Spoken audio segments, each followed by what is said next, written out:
Hi అండి. Welcome to our channel. ఈరోజు నీతి కథ ఐకమత్యమే మహాబలం.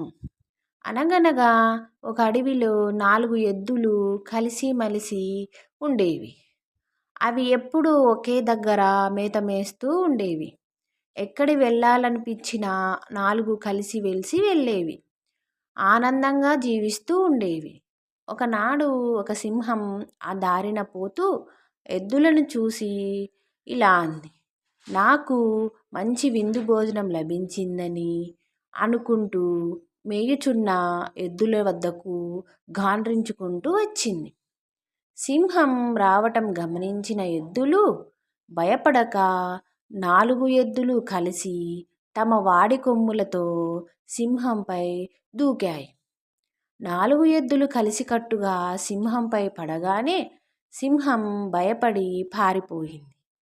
కొంతకాలం తరువాత ఎద్దులు తమలో తాము పోట్లాడుకొని విడిపోయి వేరువేరు ప్రాంతాలలో మేత మేయసాగాయి.